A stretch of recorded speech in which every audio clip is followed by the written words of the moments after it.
Hambara warida nushigi macha karana kokani macha se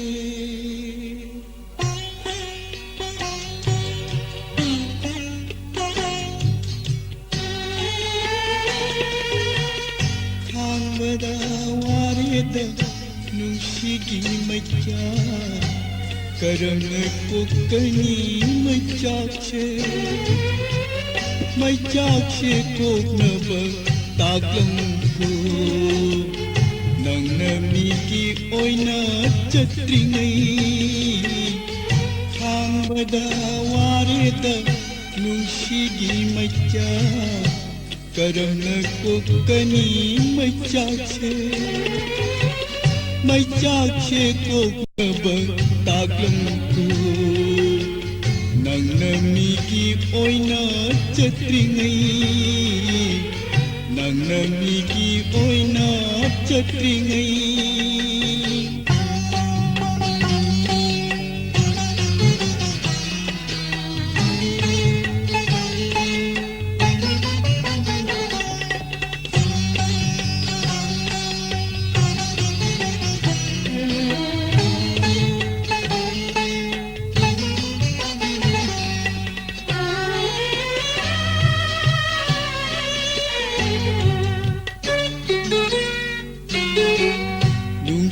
Basunangna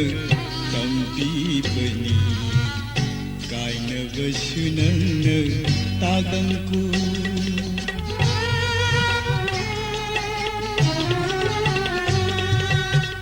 nungsi basunangna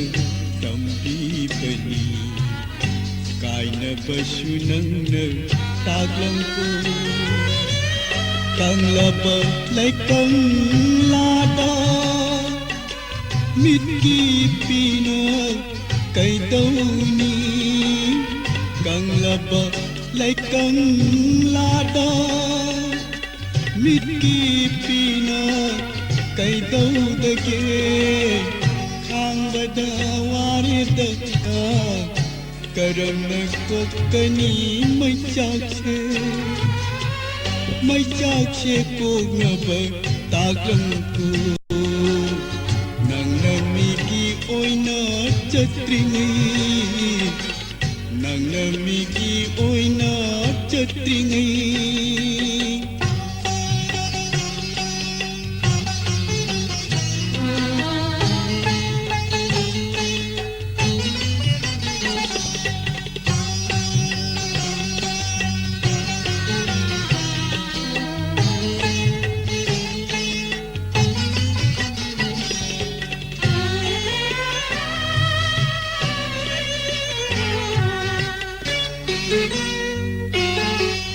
Nangna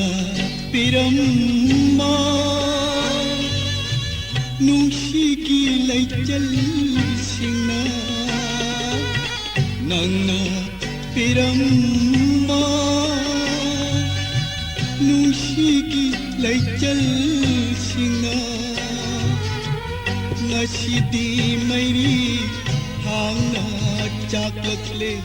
karigi hairuba nusiba kaina ba ashu wabase khang bada warida nushigi macha karamna kokani macha se koknaba taglamku nangna miki oina chatringai nangna miki oina chatringai nangna miki oina